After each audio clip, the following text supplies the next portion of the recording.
Who's got the last laugh in Indonesia? The Value of Humour in the East and the West by Frank Landsman. Psychobabblers ranging from talk show host Oprah Winfrey to cabbies tend to draw attention to the health benefits of laughter, which may soothe tension and relieve stress, the #1 killer in Europe. Giggles can stimulate the organs, facial muscles, improve your immune system, and even alleviate severe or chronic pain.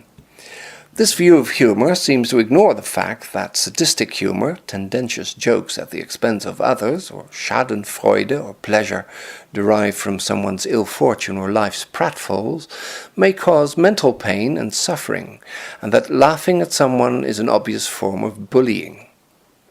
It also fails to appreciate the socio-philosophical value of self-deprecating humour based on introspection and the resulting self-knowledge and modesty.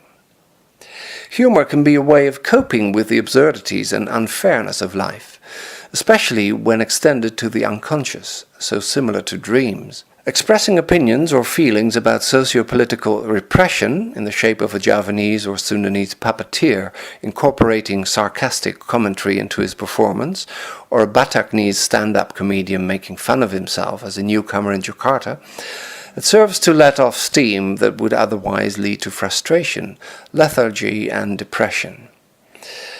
This is surely the reason why dictatorial types and utterly humorless fanatics generally leave no stone unturned to persecute, imprison, torture, stifle, or altogether eliminate humorists, especially parodists who ridicule them or show the emperor's new clothes to be non-existent, as in Andersen's fabulous tale. Jokes range from the benign, subtle wit of wordplay or puns to the acerbic comments seen in political satire and caricatures, and from the highbrow literary irony of Jonathan Swift's portrayal of pseudo-academic nitwits in Gulliver's Travels to the slapstick comedy of the Indonesian Warkop trio.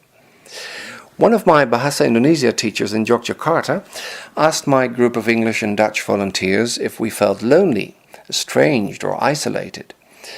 The unanimous answer was that we felt out of it when watching an episode of the Javanese comedy show Sri Mulat. The local audience would double up with laughter at the rapid-fire repartees that made no sense to us, even in translation. We did see the comedy in the topsy-turvy hierarchy, the servant outsmarting his master, but the rest was lost on us. By the same token, our teachers would tell us how disturbing they found the surreal improvised humour of the iconoclastic English comedy troupe called Monty Python, particularly when it kicked against bourgeois and hypocritical shins of the middle class they aspired to. As a Dutchman, I noticed that Indonesian humour often functions as a social leveller. That is to say, arrogant, pompous big shots are taken down a peg or two when they get too big for their boots or look down on their humble origins. In the famous saying, "Kacang sudah lupa pada kulitnya," the peanut has lost all sight of its shell, has forgotten all about his past. In the Dutch Sinterklaas tradition, children receive presents with a highly critical poem, in which the weaknesses and shortcomings of the recipients are highlighted in unforgettable ways, with rhyming nicknames that stick well into old age. In the communal society of Indonesia, there is nothing quite as delightful as causing shared hilarity. For instance, when riding the angkot, the local bus. I recently told the driver that my stop was a chicken restaurant called Ayam Suharti, Cipaganti Road. He commented, "Isn't she dead, this Suharti lady?" I replied, "Yes, she is, but then so are her chickens, I hope." The latest form of popular comedy is called cringe humour, based on taboo areas and frustrating experiences at puberty that deliberately makes the audience's collective toes curl. Its English exponents are Ricky Gervais and Sacha Baron Cohen as the buffoon Borat, and the American Larry David. An earlier generation of comedians like Woody Allen and the late great Gene Wilder made rather more sophisticated comedies, excelling at the kind of observational, humane humour that tends to appeal to both East and West, of which Rudyard Kipling famously said that never the twain would meet.